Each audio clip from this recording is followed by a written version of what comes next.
Welcome everyone to God and Beer for May. Let's begin with a prayer. In the name of the Father, and the Son, and the Holy Spirit. Amen. Our Father, who art in heaven, hallowed be thy name. Thy kingdom come, thy will be done on earth as it is in heaven.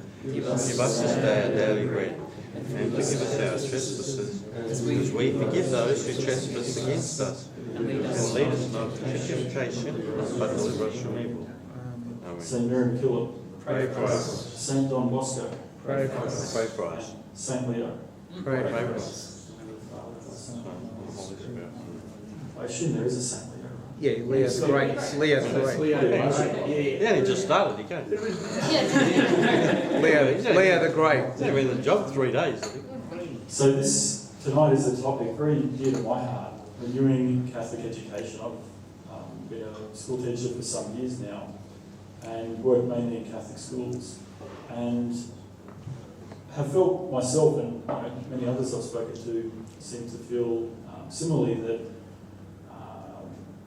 there's a sense in which Catholic schools are not firing on all cylinders. Maybe they're not offering the fullness of the Catholic faith or the full richness of the tradition of the Catholic faith at this moment in time and place. So I was really excited a few years ago when I learned that there's a movement of renewal in Catholic education. It comes under a couple of different headings: classical education, liberal arts education. But effectively it's an attempt to rediscover the rich heritage of Catholic education. And that's something I've become very excited, interested in the last few years. And I wanted to have a God and Beer talk about this. And I thought there's no better person to explain what this is about, how this renewal has taken shape in some places, both in Australia and significantly in America, than Jonathan Hili. Jonathan is an experienced Catholic school teacher. He's got a couple of master's degrees under his belt. And he's turned himself, I think, into one of the leading proponents of this renewal education movement in Australia over the last few years. He's part of the Australian Classical Education Society. He's the secretary, I believe, of ACES. We might mention more about that later on. But he's going to give us an overview of what renewing Catholic education could look like. Thanks, Jonathan. Good evening, everyone. I'm usually good with a podium, so I hope it's not too distracting having my notes here, and I'll try to go off script if I can. Thanks for inviting me this evening to speak about this really timely issue, the education of our children and future generations of Australians. As you're probably aware, in the media over the last few years we've been hearing lots of reports about declining educational standards and discipline. There was an organisation recently, the Program for International Student Assessment, or PISA, who reported on Australian student achievement and found that generally our students achieved from middling to poor in maths, science and reading compared to countries like China, Canada, even New Zealand. We rank much lower than those countries. And generally, in terms of like NAPLAN results, over the last few years have been decreasing, as well as kind of just generally graduates from secondary and tertiary education. They're not really producing the good thinking skills that we're used to. So it's quite clear that we're facing a real problem with education in this country. And there's no clear direction forward. There's no common consensus in terms of where we should be going as a society. And the political parties just seem to offer very kind of cosmetic redresses to what we're dealing with. So I thought tonight's talk, thanks to John's invitation, try to chart a bit of a way forward. And looking at something called Catholic education, that there is something called Catholic education, and that this needs to undergo renewal. And that if this renewal is broad enough, it can have an effect on the educational enterprise in our country. And so I'd like to begin by looking at the Church's vision for education and what the Church has, particularly over the last century, said that a good education should consist of, a good Christian education. And then following that, I'd like to then propose that this is what, as again John alluded to, this is what more broadly is a traditional form of education known as classical or liberal arts education. Now, there's no real one-size-fits-all when it comes to Catholic education. So a lot of the things I'll be talking about are merely suggestions. So if you have any questions or criticisms or alternatives, we can talk about that in the Q&A, that'd be great. To briefly introduce myself, as John said, my name is Jonathan Hili. I've been teaching in both public and Catholic schools, secondary schools, for over 20 years now, with a brief stint overseas and in early childhood. My main educational background is in history, theology and philosophy. So I come to teaching and I come to this topic with both experience in the classroom, but also with a real passion for evangelization and the inculcation of good religious education. And so my interest in classical education really began when I noticed that there wasn't much deep thinking in a religious sense in my students, but also in terms of their critical philosophical rigour. It just wasn't there. A lot of sloppy thinking going on. And I discovered classical education about 6 years ago. And as John said, I've since joined ACES. I'll talk a little bit about that later. And that's really helped me to see a way forward for my students. So,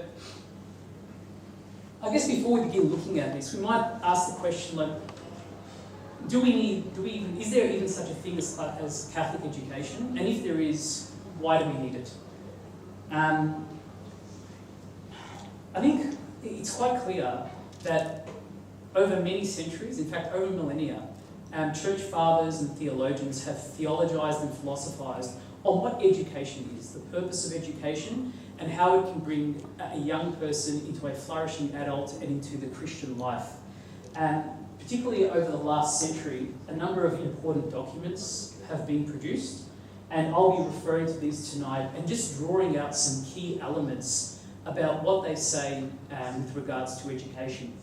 In particular, Gravissimum Educationis from the Second Vatican Council, Pius XI's Divini Ilius Magistri are important, two by Pope St. John Paul II, Sapientia Christiana and Ex Corde Ecclesiae, and then two documents by the Sacred Congregation for Catholic Education, also called the Congregation for Catholic Education, the Catholic School in 1977, and the Catholic School on the Threshold of the Third Millennium, 1997. And if you're particularly interested in this topic, I would highly recommend going to these documents.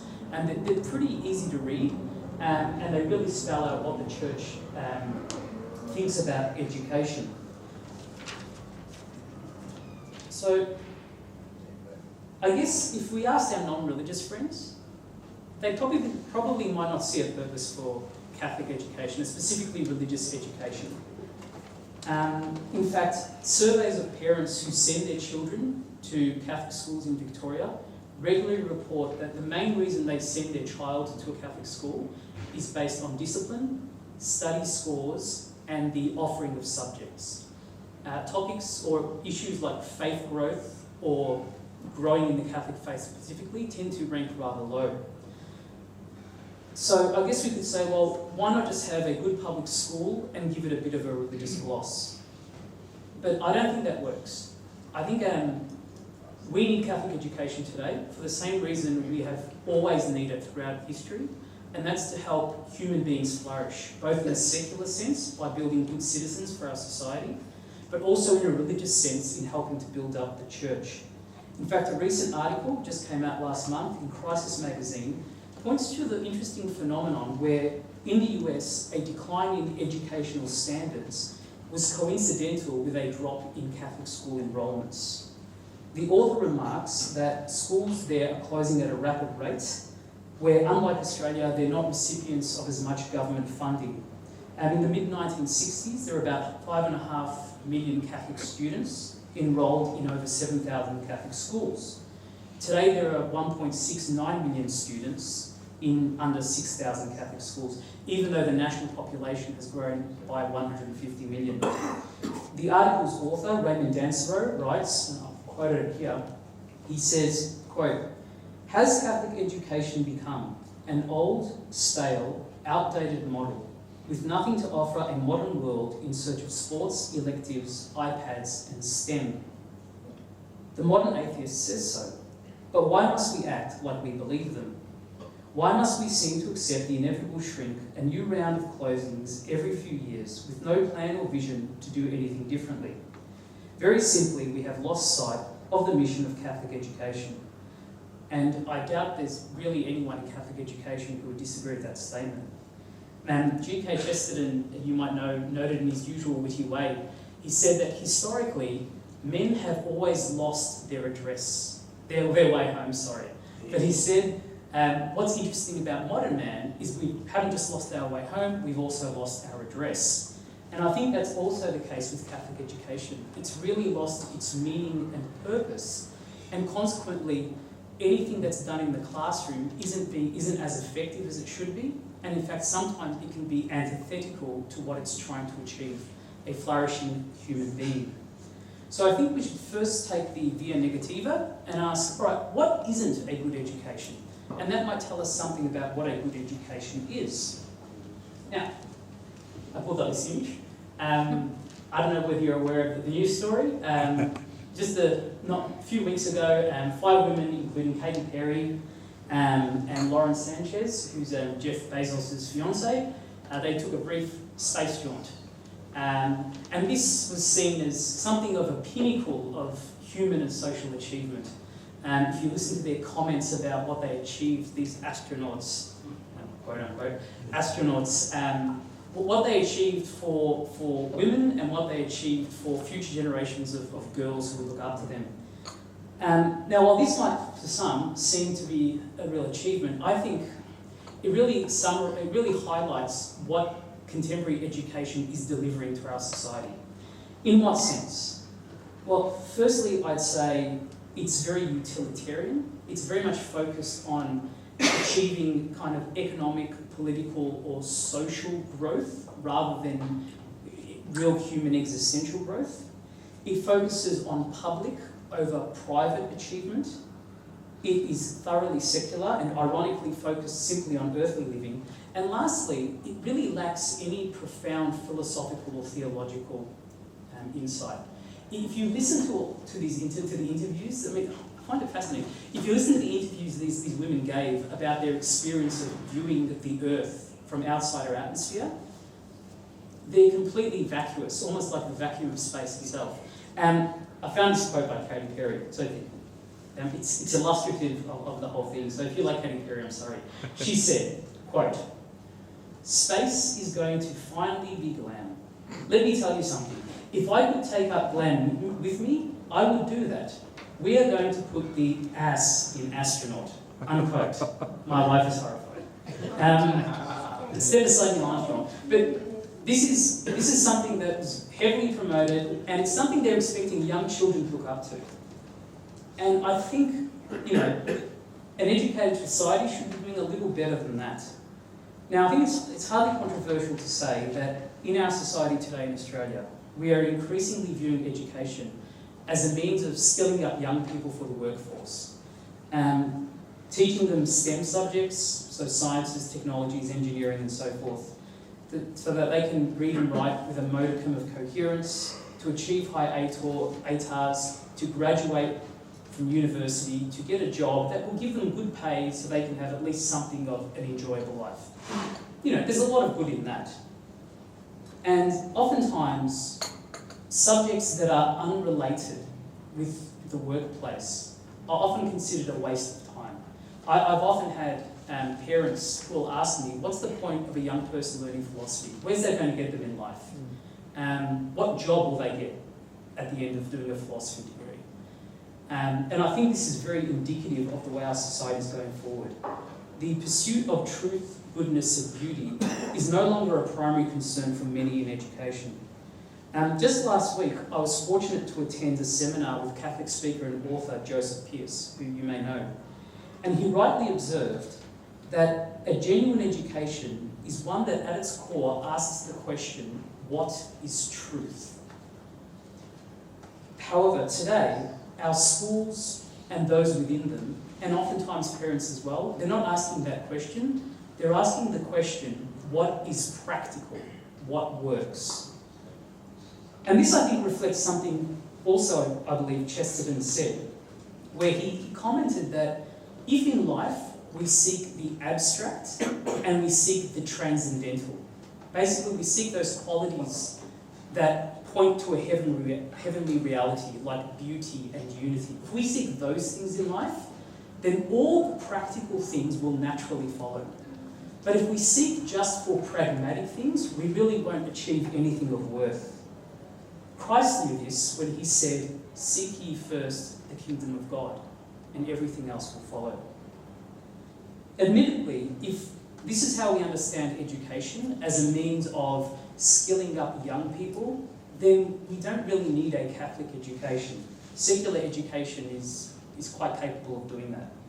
Of course, you could do all these things, have STEM, the 3 R's, good exam grades, and add a dose of religious education. You can call this Catholic education. And I'm afraid to say this is what many Catholic schools do today, both primary and secondary. However, this is not what the Church views as Catholic education. Rather, and I'll quote here, this is from the Catholic School on the Threshold of the Third Millennium. Quote, "The social and cultural context of our time is in danger of obscuring the educational value of the Catholic school, in which its fundamental reason for existing and the basis of its genuine apostolate is to be found. Indeed, although it is true to say that in recent years there has been an increased interest and a greater sensitivity on the part of public opinion, international organisations and governments with regards to schooling and education, there has also been a noticeable tendency to reduce education to its purely technical and practical aspects." Unquote. To reduce education to its purely technical and practical aspects.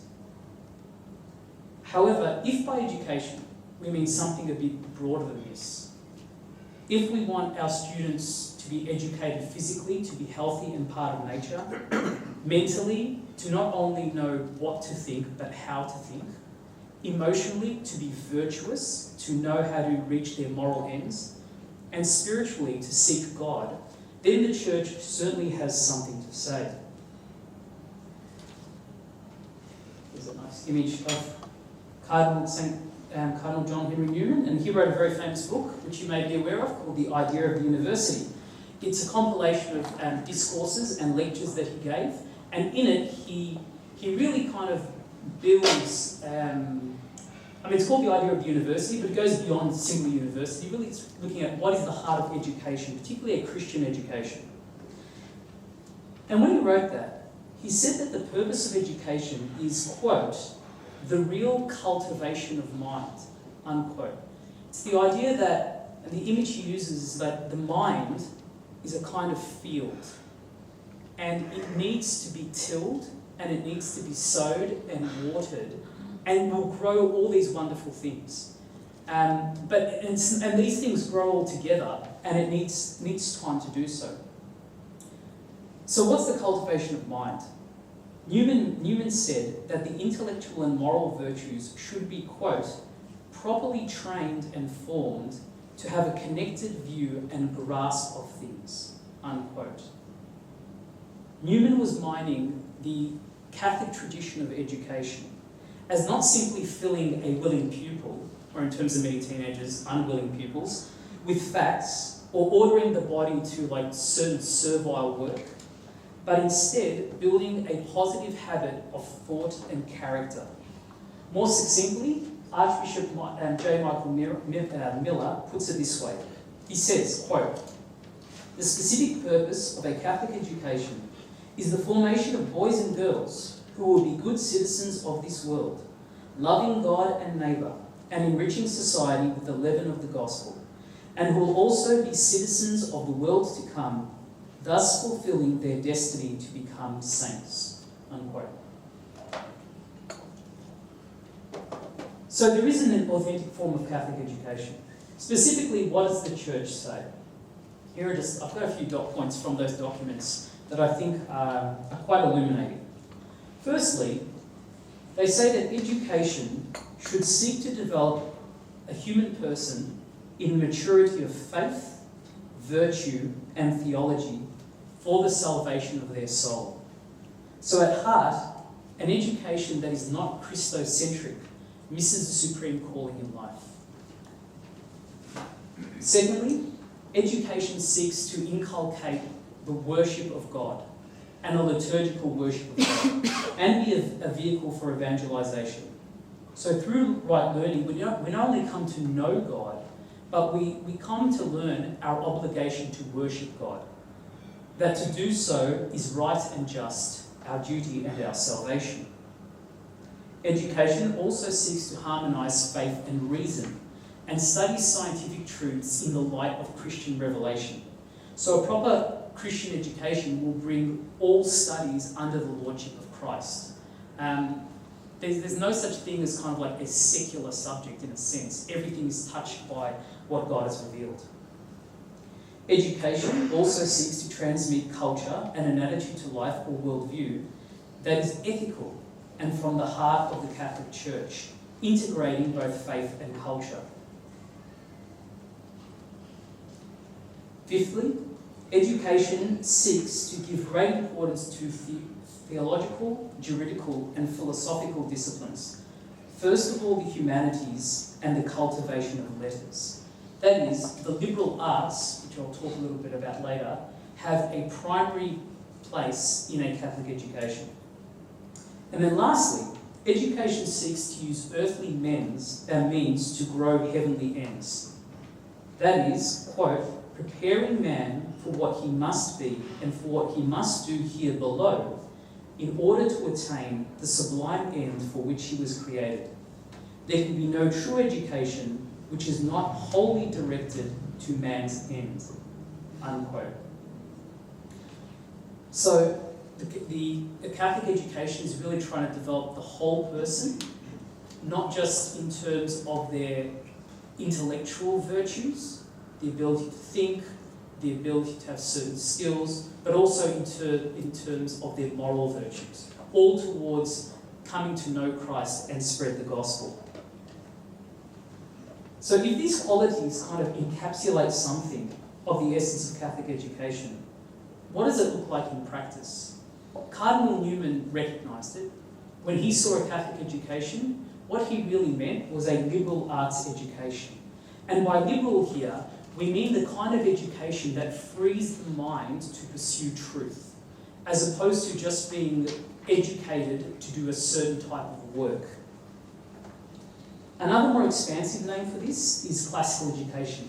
And so I'll spend the rest of the talk just talking more specifically about classical education itself. So what is classical education? It's a bit difficult to pin down. There's no one single definition. It's more of a catch-all term. Classical education really describes the way that education has traditionally occurred in the Western tradition, from ancient Greece and Rome through to the Middle Ages up until the early modern period. And to overly generalise, it's the way people like Aristotle, Julius Caesar, Thomas Aquinas, Galileo, Newton, and Thomas Jefferson all learned something like a classical education. Now, there isn't one single pedagogy, but I suppose if you're going to sum it up, I'd say it really consists of 4 elements. Firstly, it takes Christianity's emphasis on virtuous character development, on faith and theological outlook. It adds to that the critical spirit of reflection and the public character that you get from ancient Greece and Rome. To that is also added the great works of human achievement, the great books, which we'll also talk about later. And then lastly, and perhaps maybe fundamentally, classical education is just putting into really an institutional format what parents naturally do at home, the way parents raise their children. And these are some of the important aspects that pretty much most classical educators will agree with, and we'll go through a few of those today. I love this definition by Dr. Christopher Perrin. So he's from the United States. He's something of a classical education revivalist and guru over there. And this is what he says. He says, oh, by the way, I should stop for a second. When we say classical education, we don't mean the classics. So classical education itself, because this is sometimes confusing, doesn't just mean things from ancient Greece and Rome. It's rather the form of education or the pedagogy, but hopefully it will become clearer for those who aren't aware. So this is what Christopher Perrin writes. He says, classical education is a traditional education commenced by the Greeks and Romans, extended during the Christian centuries, grounded in piety, governed by theology. It involved the deep study of the 7 liberal arts, and it gave access, therefore, to the great books that have been written. And it was designed to cultivate the humanity of men and women, that they might be characterised by wisdom, virtue, and eloquence. One way of understanding classical education a bit more clearly is to contrast it with the form of pedagogy that we have today. By pedagogy, I mean the way teaching and learning happens, usually in an institutional setting, but it also applies to homeschooling. So the form of education we have today in the West is generally known as progressive education. And this was begun during the Enlightenment, particularly by Rousseau, and then developed by John Dewey, famous Dewey Decimal System, and educational theorists in the mid-20th century. And we can kind of compare the way classical education and progressive education differ on 3 points. They differ on pedagogy, or how teaching and learning happens. They differ on subject matter, what specifically is taught, and they differ on ethos, why teaching happens. And if you're an Aristotelian, we can talk about the differences being on form, and the formal cause and the efficient cause, which is the pedagogy, the material cause, which is the subject matter, and then the final cause, which is the ethos. So what are some differences? Firstly, when we talk about how teaching and learning happens, in progressive education, it comes mostly from a scientific paradigm, where education is developed by experts, usually academics in universities. Teachers in the classroom are usually, therefore, the mere facilitators of these teaching methods. There's a heavy reliance on textbooks produced by these experts, and the emphasis is really on developing the skills and knowledge in the students. Skills tend to be technical, so students are taught how to do certain things, to follow certain procedures, and the content they learn is more fact-based than knowledge-based. That is to say, they learn to memorise things so that they can regurgitate them, rather than gaining knowledge that transforms them as people. Oftentimes my students will say, what's the point of memorising things or learning things when I can just go to Google? And now they have like AI and ChatGPT and all that, but that's all based on this idea that all we need is facts in learning rather than knowledge. Contrarily, classical education comes from a more classical paradigm, where teachers are seen as masters of a craft. So their job essentially is to pass on a tradition they themselves have mastered to the next generation. There is more of a reliance on primary texts rather than textbooks. While skills and knowledge are indeed important, so are other aspects of learning, like ethics, for example, and spirituality. Skills themselves are based on what is called mimesis, which is an imitative form of learning. So instead of being just kind of learning facts, you're actually learning how to copy what the teacher does, to kind of become a little teacher yourself. As well as paideia, the transmission of a cultural way of life. And there's a greater focus on knowledge to transform the self. So that's the difference between the two teaching styles. In terms of subject matter, progressive education has a very prescriptive curriculum. If you've ever seen the Australian curriculum or the Victorian curriculum, it's very specific in terms of what a student has to learn in any particular subject at any year level. And you really can't deviate from those criteria. Subjects tend to be isolated. What you learn in a science classroom is often unrelated to what you learn in English or maths or religion and so forth. Assessment tends to be based on standardised tests like VC exams. Subjects and content are up to date, so things have to be fresh and new. And curricula is often based on whatever the socio-political fad may be. Ethics, when they are taught, are just indirect. Classical education tends to have more flexible curricula. Because the teacher is the master of a craft, they are able to kind of judge what would be good for the student to learn. Subjects tend to be integrated, so you tend to have kind of one subject weaving into another rather than having strict boundaries. Different forms of assessments, and in terms of what you learn, it tends to be material that's stood the test of time rather than what is brand new.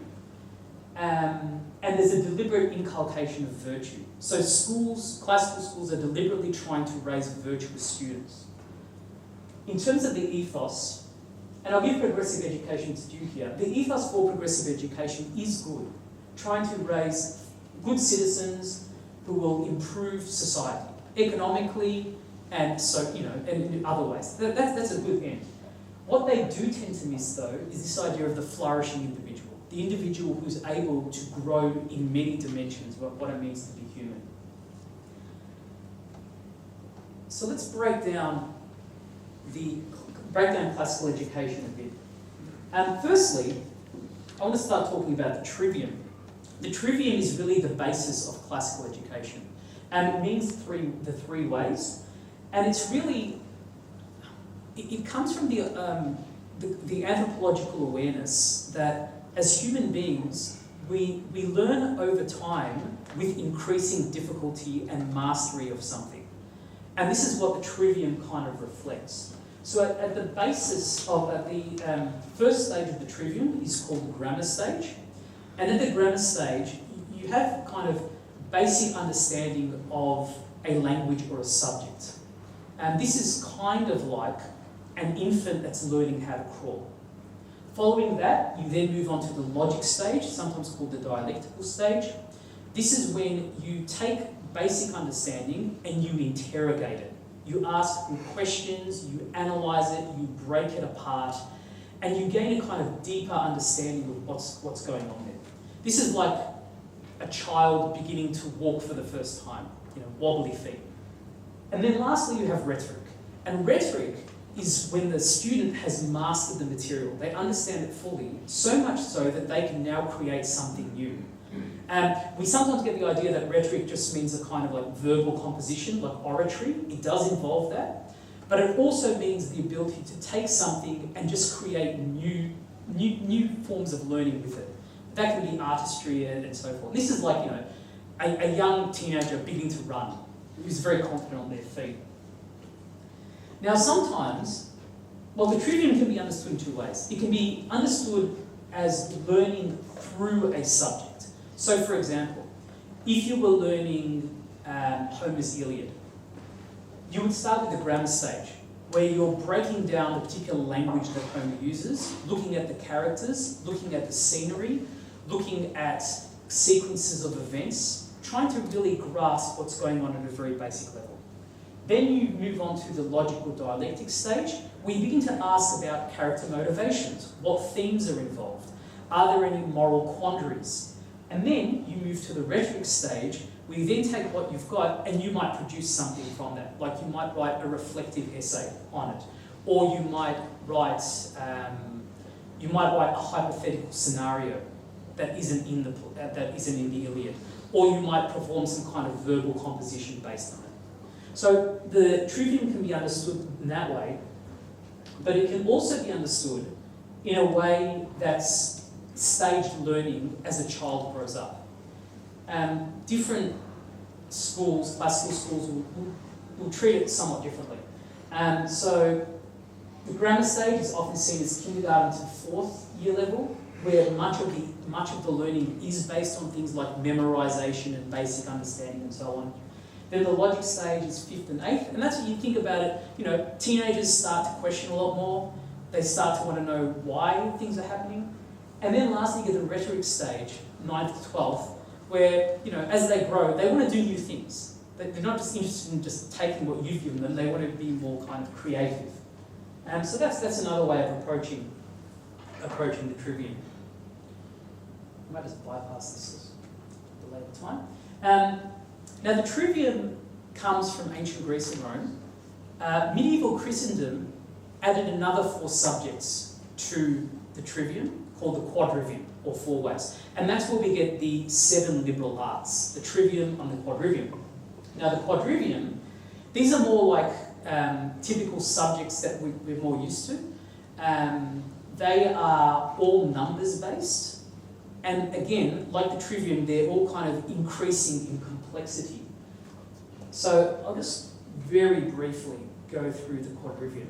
How we might understand the quadrivium today is it would include mathematics, it would include the physical sciences, it would include the social sciences like sociology, it would include some of the arts like music. These would all be part of what the medievals called the quadrivium.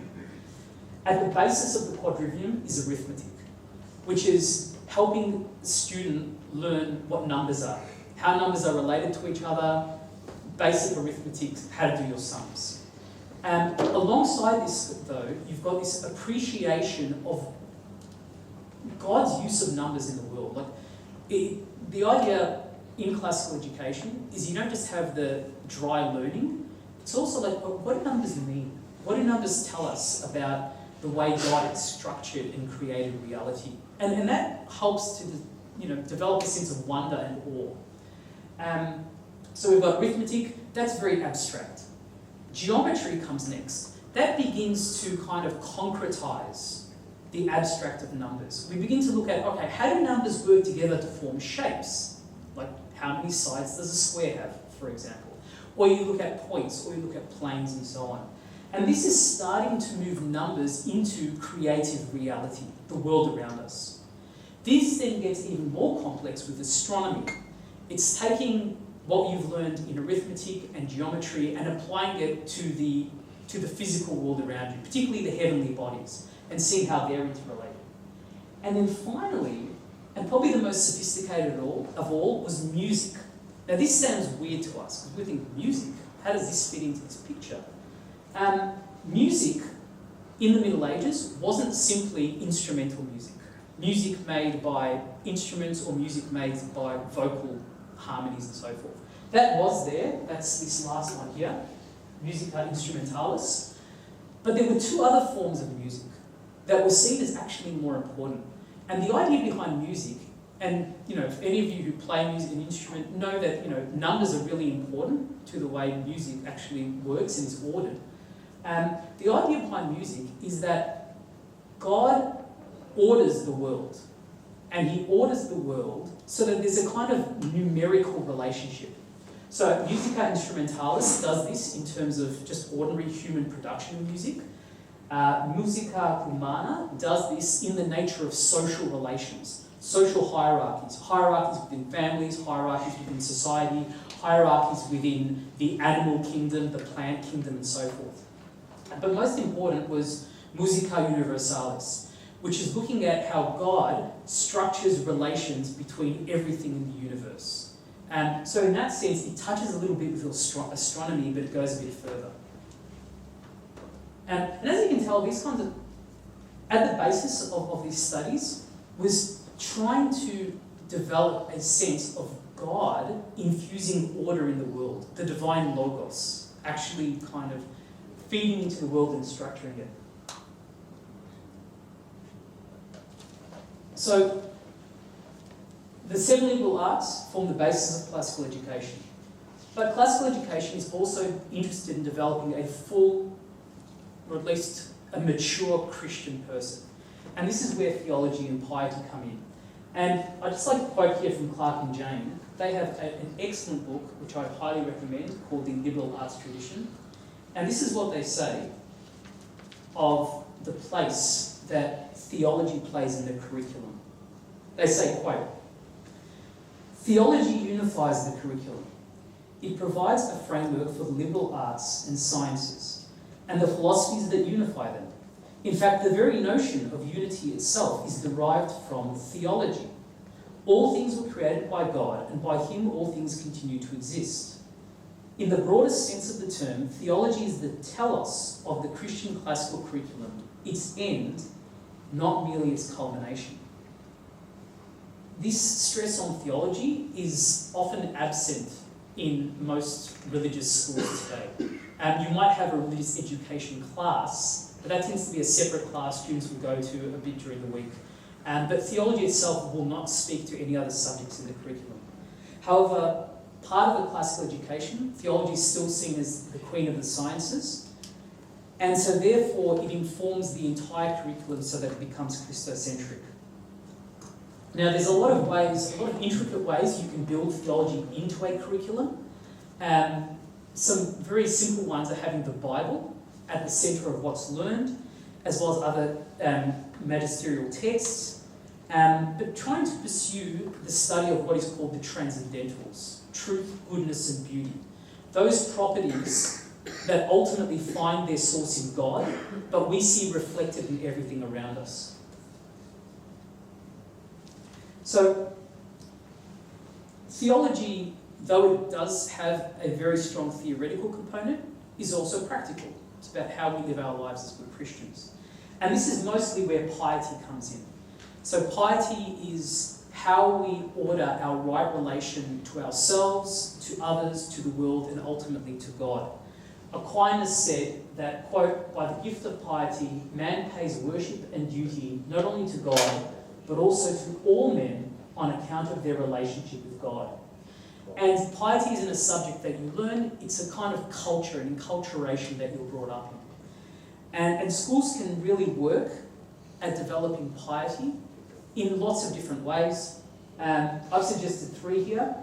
Firstly, regular rituals. Having a regular order of ritual in your daily life. That can be morning prayer, that can be morning mass.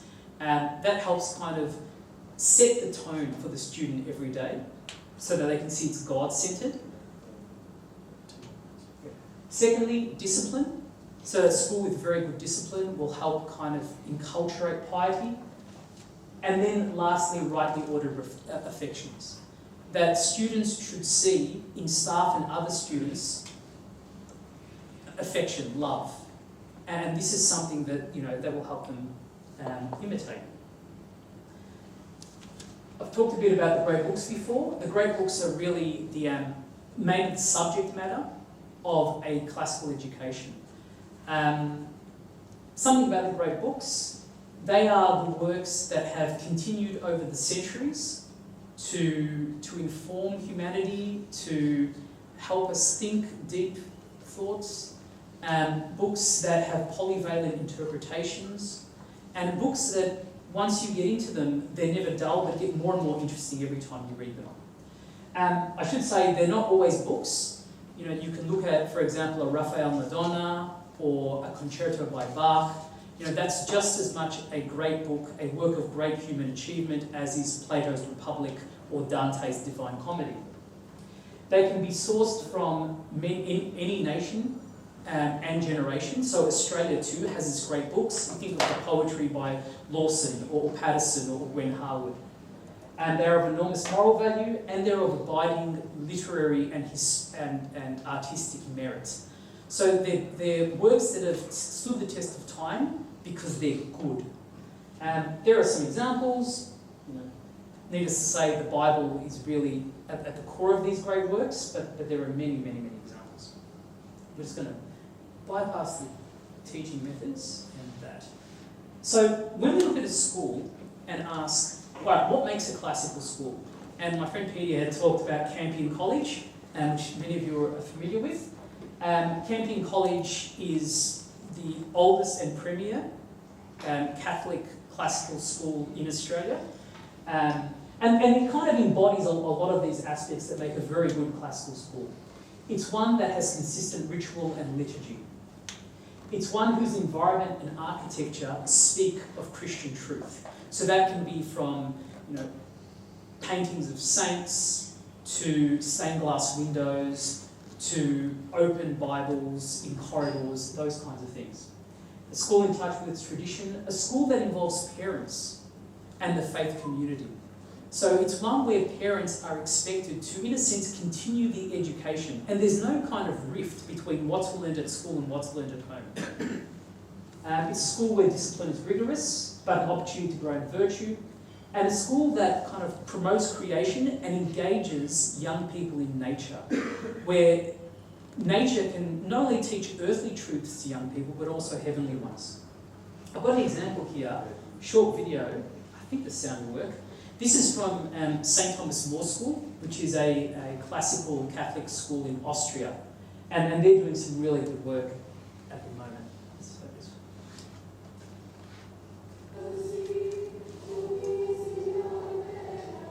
Here at St. Thomas More School in Austria, students and teachers are beginning the school day a little differently to most other schools in the country. Every Wednesday morning, the school gathers at 8:30 a.m. to celebrate Mass together.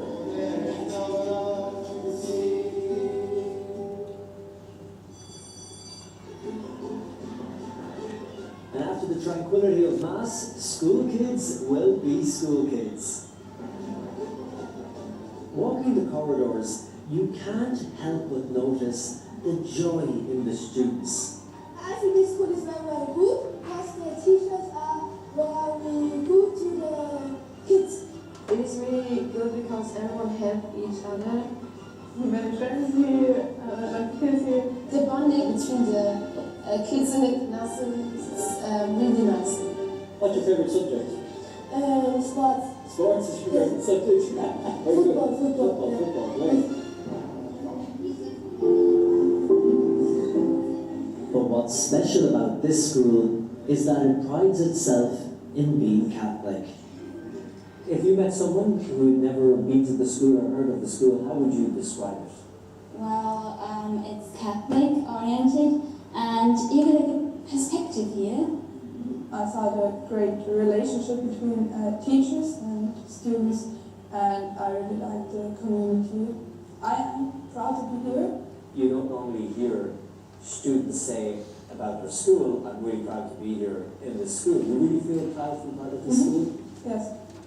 What also makes this school unique is that it was founded by parents who wanted to give their children a real Catholic education. Dr. Christian Alten von Geusel was one of the parents who started the school with his wife 9 years ago. Well, I think the first thing that has to be said is Austria certainly has a very high level of school education, academically speaking, but that was not the only thing we were looking for. We were looking for two other things. We were looking for a profoundly Catholic environment where our children could really grow day and day in faith. And second, a school that goes back to the classical Catholic liberal arts. What the classical liberal education tries to do is it tries to teach young people how to think. That's really where it all boils down to. That's why, for example, rhetoric, grammar, and logic are the first 3 steps. That is the basis for a court case, and we are going to also have here a court case. These senior students have split into groups representing the various roles of a real-life courtroom, and are preparing to debate the complex topic of save your siblings, a phenomenon of bioethics. It can happen that the parents only begin to look at the life of the sibling. And like in any real courtroom, the debate can get a little heated. The girl in the movie, she is the person. I'm sorry, we can't pass a judgment. It's a private fee-paying school, with the fee for each child being around $4,500 per year. 60% of the school's annual budget is then fundraised. It is completely independent of state funding. The first year there were 12 teachers, more than the amount of students. Annie Sellner and Alexandra Teufel are 2 of the teachers. I started when the school started, actually. It was really an adventure for me, and I was able to grow also with the school. As a Catholic, you can express and focus on Catholic teachings without restrictions. Today there are 65 students enrolled, and it is growing year by year. Beauty is an avenue to truth.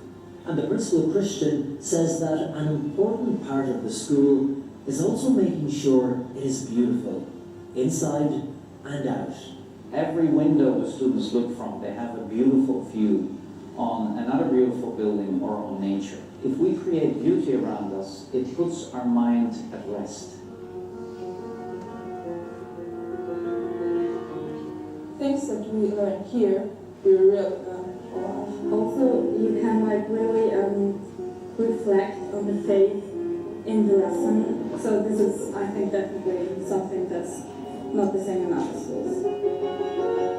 What we as Catholics can do is we can bring in a rich tradition, but above all, we can bring in the most important question. What did God, the Creator, intend with this? We are allowed to ask that question. And that broadens the perspective enormously.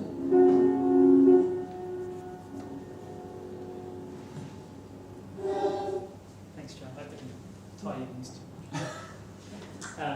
Okay, so I'll just finish with looking at just a couple of, I guess, stats. Always helpful to see how these classical schools are doing. The kind of revival in classical education began in the 1970s, 1980s, principally in the US, but it's since spread that so that the United States and Australia and Europe and Australia is also becoming part of this growth. The Association of Christian Classical Schools, the ACCS, they commissioned a study called Good Soil. You can find it on the internet, where they looked at life outcomes from over 2,000 of their students over a broad period of time, and they compared them with like students who go to different schools. That graph might not be much to you, so hopefully you can kind of see this one. So the bold red at the top, they're the ACCS schools, of which there are hundreds. I'll show you a map in a second. And they rated how their students compared to other students from home schools, evangelical schools, Catholic schools, and so on college and career, outlook on life, Christian practices, Christian life, traditional conservative, independent thinkers, and influences.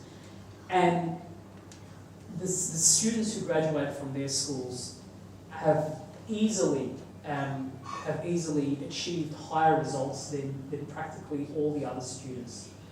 Even on SAT scores, so the standardised tests for university entrance, graduates from their schools rank higher than students from independent and private schools. So in terms of the ACCS, you can find them at classicalchristian.org. This is an association of mainline Protestant and evangelical schools in the United States. So classical schools will join this association. You're not obliged to, so there are lots of other classical schools that are just independent of this. But this is where they've located, and you can see that there's a considerable number. And if you go to their website, you can go to each little tab there, and you can go to the school's website and find more about each school. There's also a Catholic Association, the ICLE, and they too are represented by quite a number of schools, and this is growing. In Australia, we do have some schools. We've already mentioned Campion College. But there are some secondary schools and primary schools that have been established or that are soon to be established. And Queensland Toowoomba Christian College is transitioning to more of a classical school. St Philomena School, which has been established for some time. St John of Kronstadt, which is an Orthodox classical school that just opened last year. John Henry Newman Academy is a Catholic classical school that is opening next year. In New South Wales, there's Hartford College, Augustine Academy, Campion, and there's one, St Benedict in South Australia is opening soon, and WA has a couple of smaller classical tutor schools. In Victoria, unfortunately, we are kind of absent that. I guess Harkaway is the closest we have. But hopefully, fingers crossed, things are happening soon. In terms of associations, John mentioned before, the Australian Classical Education Society, and we were established a couple of years ago to kind of help bring together the kind of independent streams of classical education in Australia. We also try to provide resources, professional development, and the kinds of things that parents and teachers need for classical education. And there are some online online kind of academic packages you can get, and also some booksellers like Logos Australia is very good. I've just got some websites, and I'll bypass this, and some useful texts. If anyone would like a copy of these slides, just let me know. I'm happy to give you a copy. There are some great books out there. If you're really interested in classical education, one way to really get started is to just get a book on classical education and read it. These are all excellent. I would highly recommend The Liberal Arts Tradition by Ravi Jain and Kevin Clark. However, Introduction to Classical Education by Christopher Perrin is probably pretty easy, pretty accessible. Dorothy L. Sayers, the great Anglican writer of the early 20th century, she wrote this essay, The Lost Tools of Learning. You can find it online for free. She mostly talks about the trivium. She has a very interesting take on the trivium, but it's quite a good read. Yeah, so I guess I'll stop there. Thank you very much.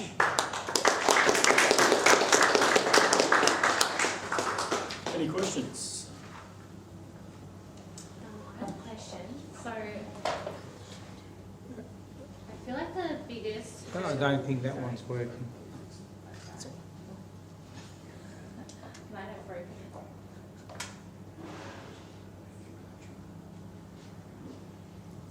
Don't worry about it. Oh, okay. That's right.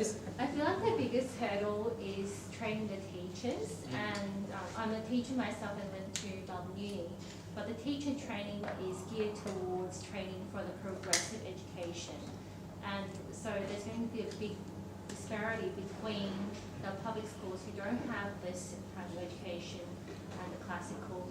Do you find that in the Catholic universities they are training teachers to and equipping them with the classical education so that they can go out and teach those subjects? Yeah, great question. I also was trained at Melbourne Uni. And my understanding is that the teacher training at institutions like ACU are very similar. So they're teaching in the traditional kind of progressive way of learning. And this is one of the issues with classical education, is teachers need two forms of learning. Firstly, they need to be taught out of what they've learned at teaching college, and they need to be taught into this kind of teaching. So it's difficult. I mean, I think at the moment, the best options we have are to kind of tap into resources in the United States. There are a lot of online teaching universities like Classical U. I'll just go back a bit. Classical U, they have lots of subjects online where you can just go through kind of training online. In terms of accreditation for Australia, it doesn't really apply, although I do know the Melbourne Archdiocese of Catholic Schools, they will consider some of these as forms of accreditation for teaching. Secular school bodies, government probably won't. Yeah. Good question. With these students that are going to these classical schools, what's the main motivation to do well in this type of school? You know, like a lot of their peers and whatever, probably just going to ordinary schools. I can only speak from the few that I know. So I do know some who have graduated from Campion College. There tends to be a few common characteristics. One, that they tend to be very devout. So they see that they're learning as part of their kind of faith commitment. Secondly, they tend to have a great love of literature. And so they see that going to these kinds of schools kind of help develop that love and the growth of literature. They tend to also like history and philosophies, that helps. So they tend to be elements. I think they often see that going to this kind of school is going to grow them as a person, and so they see it as a good, worthy sacrifice or commitment. John, do you want to add to that? Yeah, I might add one thing. I think one of the great virtues of classical liberal arts education is that people that go through it come out very versatile. So you hear a lot from politicians and school leaders in Australia that they want their education to prepare students for the jobs of tomorrow. So they think, okay, that means computer programming, or that means, mathematics or something like that. So they tend to think that's what we need to focus on. But what tends to happen is if you're trying to prepare for the jobs of tomorrow today, it's going to be out of date in 5 years' time. You're on a hiding to nothing trying to predict what jobs are going to be there in 5-10 years. So classical education says, let's develop a really intelligent, wise, versatile person who can handle whatever situation they're going to end up in.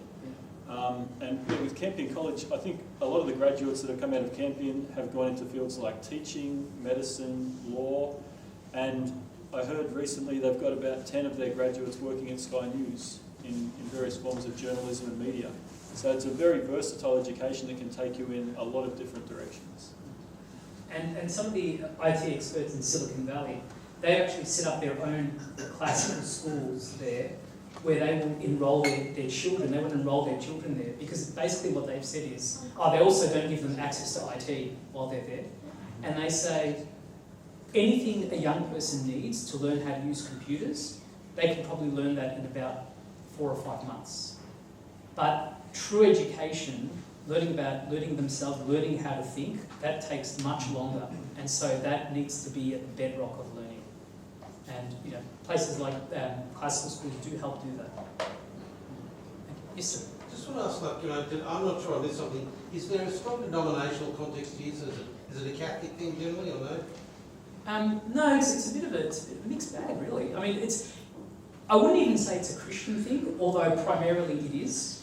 There are classical schools in countries like India that come from a Hindu perspective. There are Muslim classical schools that are opening. There are Jewish classical schools more recently that have opened. But it is predominantly Christian. The revival actually began among evangelical Christians.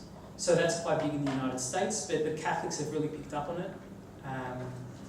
So it's primarily Christian, but interdenominational. How would it help educating in the sciences? I'm from I've got a scientific background, physics and maths specifically, a bit of astronomy. How would it help? Would it be a greater benefit doing it in a classical way rather than the progressive way? What do you mean by benefit? In terms of the overall the way in which it's educated, would you get a better? Would you learn it would you get a better understanding if taught in a classical way?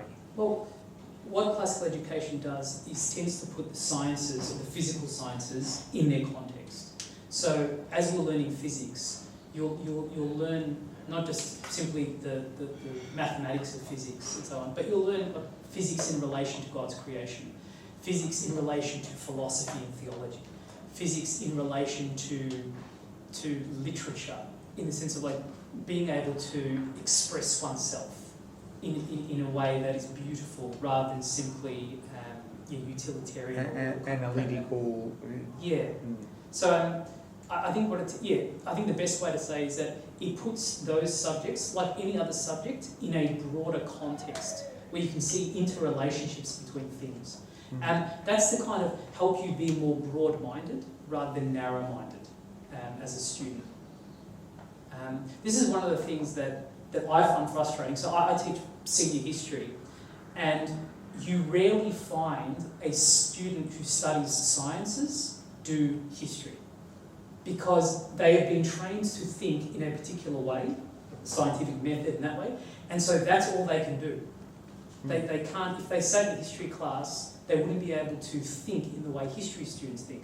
And I would say vice versa, that the way we're teaching our students, you take a student from history class, they wouldn't have a clue about physics. Actually, it's funny that you bring that up, because while I was trained scientifically, history is one of my hobbies and passions, and I've probably taught myself more history just from learning myself, reading books, and probably because I had a mindset to understand timelines and history that I could do that. But all that has been through my own studies, not through any formal education. The scientific part was the formal, but the history I've just learnt myself. I don't know if it's been in a sort of in my own classical way, but I've just been. But But see, you're sorry, John, you're evidencing there the precise reason behind classical education. As human beings, we want to know more. We want to learn all these facets of what it means to fulfill us as human beings. And I bet the more history you learn, the better you are at your physics, the better you are at your science. Yeah. Sorry, John. Yeah, I was just going to add something to that. So the question was something like, how would a classical education do science and maths differently to mainstream sort of normal education? Yeah. I think as well as, like Jonathan was saying, adding the context around it, connecting it to other disciplines, I think another important difference would be, a lot of the time, the way we teach science in our schools today, the way science is kind of presented in society generally, it leads to a kind of arrogance. People take away from studying science, we figured everything out. We know how the universe works. Yeah. The universe is this machine, and we've figured out all the rules and how it operates. Science by consensus. I guess we don't need God anymore. So they sort of come out of it kind of arrogant. Whereas I think a classical approach to science would say, look at this magnificent world God has created, and look at the order that we can discover within it. And so a classical approach to science, you come away humbled by creation and by nature and by the beauty of God's creation.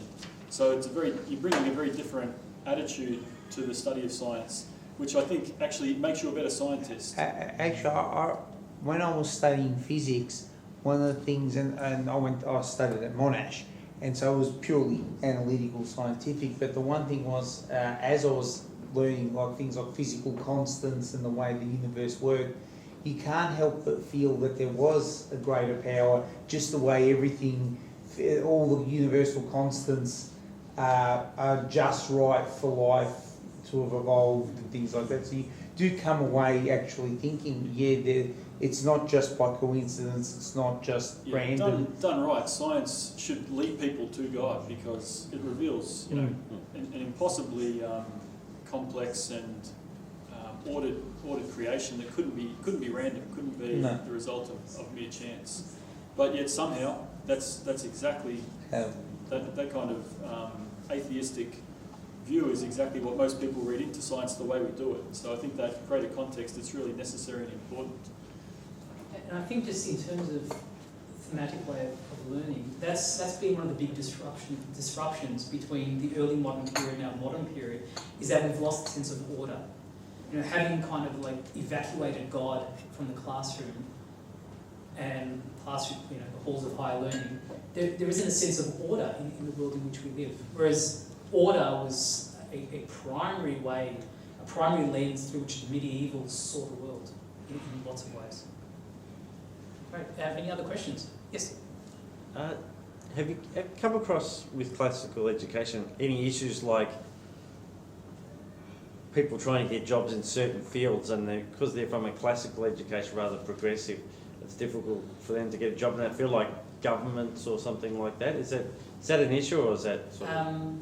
Not that I'm aware of. The movement's very young in Australia, and so, as John was saying, you've got graduates from Campion College. They usually have no problems finding employment. They've got a very broad and very, very good education there. But because it's so young in Australia, it's hard to see the impact yet. What I will say is that there certainly is resistance to classical education. Because it's seen for what it is traditional, it's seen as conservative and Christian, and so it's seen as kind of pushing against those kind of progressive social elements that the government tries to instill in education. So there is certainly resistance to it. Yeah. So there's no problems with like the government's trying to limit the spread of or the expansion of classic schools that we're not like in America or places like that? It hasn't really been put to the test yet. It hasn't really been. Maybe within the next couple of decades it will be, but as yet not as much yet because it's still young. In America, it's not the case. America is a far more kind of independent spirit to the way schools function there, and the government interferes much less. So things have been much better there. Yeah. Thank you. Sorry. For classical education to work, I feel the teachers have to be the Masters of Craft. But I feel that one of the biggest challenges is that the teachers have to have been exposed to those primary texts and high quality literature. But if they haven't read those, and it takes a lot of efforts to do that, how quickly are we able to have classical education in the classrooms? Yeah, very good question. Those teachers. That's a very good question. We can't do it quickly. We can't do it quickly. I think if we began from the junior years, which is ideally where you should begin, then it's a lot easier because obviously the texts you're dealing with are a lot simpler, and teachers can master that a lot now. But when we're talking about more sophisticated works, you need to really be dealing with teachers that love the material they're covering and that are deeply that are deeply learned in the tradition, and that takes time, and it takes a certain kind of teacher. So not every teacher is going to be suited to a classical school. And by the way, talking about classical education, I think it's a wonderful way of going forward, but don't think that this is the only way forward. At the moment we have things like, we've got Montessori schools, we have Steiner schools, and they're all doing excellent things. In many ways, paralleling a lot of what's done in classical education. So this is just one avenue forward, and I think it's better than what we have at the moment, but there will always be the progressive school, at least in the near future. So, yeah. Yes, sir. I just want to say, just cement something that John just said about evolution being random.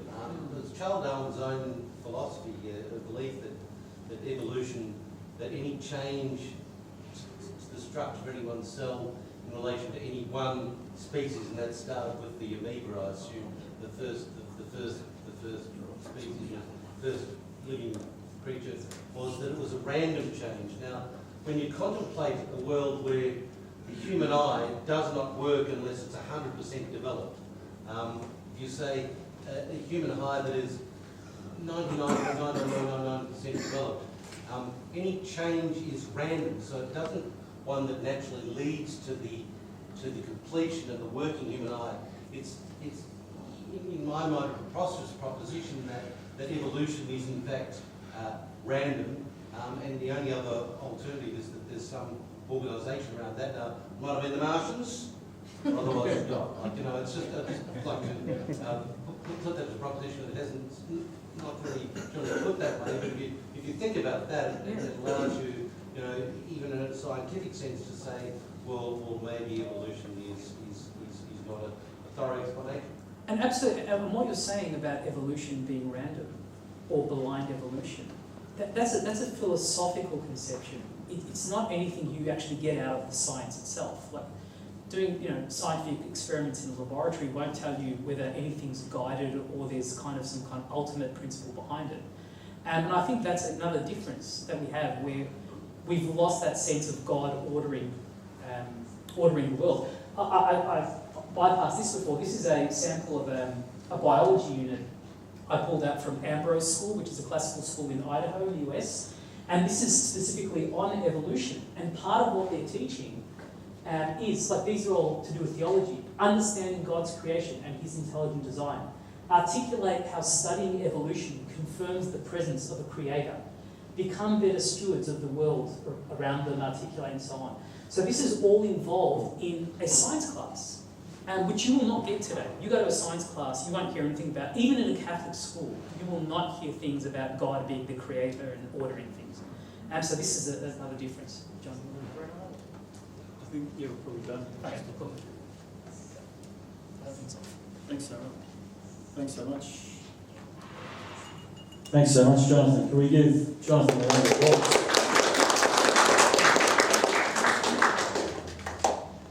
So, Jonathan, that was terrific. Thank you. I hope everyone was inspired and excited as I was by that. I thought, I think classical liberal arts education sounds amazing. Western civilization is, kind of wobbling a little bit at the moment. The last few years, we're seeing a lot of decline in a lot of Western countries, politically, economically. Things seem a little bit unstable. And I think, personally, a lot of that can be traced to a decline in our education system. And for me, classical liberal arts education represents, in some sense, the only way to renew Western civilization without returning to the roots of what made Western civilization great. It's inevitably going to decline further and further. So when I see this, I think it's what we need, both as a society, as a civilization, as a nation in Australia. I think it's what our children need, and it's what I'd love for my kids, for my children, and for my students as a teacher as well. So thanks for laying it out so beautifully, Jonathan, and sharing this really important renewal that's happening with us. Thought I'd love to share with you one aspect of that renewal. I think Jonathan kind of alluded to this. I'm myself part of a group of teachers and students that are trying to start the first classical liberal arts school in Victoria. There's been a couple of attempts to start one that foundered. I think maybe the government didn't look too positively towards it, but undeterred, there's a group of us that are trying again to create a new classical liberal arts school in the Catholic tradition. So there's some flyers floating around. I think there's some at the table at the back. If you're interested in that, come and talk to me. I'd love to tell you more about it. In the meantime, we've got the next God and Beer coming up in a couple of weeks. Signs of Hope and a New Pope. It was originally going to be Father Dean Matheson just talking about some of the great signs of hope and growth in the church. Where are the things where's the church growing and where are things going strong? Because a lot of people, rightly point out there's a lot of decline or there's, sad stories around. But there's also places and organisations within the church, groups within the church that are growing like gangbusters. It's very exciting. So I was originally just going to focus on that, but then Pope Francis passed away, sadly, and then a few days ago we got a new Pope. And so I thought it was a good way to join what would be, I'm sure a lot of people are very interested in trying to learn more and understand a new Pope, Pope Leo the 14th. And that could also coincide with this topic of signs of hope within the church. We've also got the Archbishop's Dinner. So this is the annual fundraising event that the Knights of the Southern Cross put on. It's always a fantastic night. It's at a new venue this year, is that right? No, it's still Moonee Valley. No, It's the last year at Moonee Valley. Moonee Valley next week. No, this is the last year. Your last chance to get to the annual fundraising dinner at Moonee Valley. Nick will be in a different location next year. But at that venue is what I'm saying. No, yes. No, it won't be at Moonee Valley the year after. It'll be somewhere else. Somewhere else, yeah. Moonee Valley's been. Speaker's Andy Mullins. He's an alumni of God and Beer. He's given talks at God and Beer. He's a wonderful speaker, really warm and well-educated man. We had the official launch at Corpus Christi College Seminary this past Wednesday, so we've formally, we've officially launched the dinner. We will have brochures, probably by the next God and Beer we should have brochures available. Otherwise you can see me if you're interested. It'll be up on the Melbourne Archdiocesan website at some point under events. So this is probably the premier event that happens in the Catholic Church in Melbourne every year. Big crowd, great atmosphere, and a great way to support our future priests in the seminary. Thank you to our sponsor, Catholic Development Fund. They've got this deal here, you can read the details there. Term investment accounts. I heard I'm not a financial person, but I did hear someone say the other day that term investment accounts is actually the best place to put your money at the moment. Don't consult your consult your accountant. That's what it is. Take it forward, that's what. We have Bernard Doherty over there if anyone wants to see Bernard. Yeah. Thanks, Bernard. And is there anything else? Make sure you're following God and Beer on social media. Thanks to Andrew for all the great work he does. You'll be able to find the video and photos on our Facebook page and YouTube account very soon. Podcast. Thanks everyone. See ya. Thanks, man.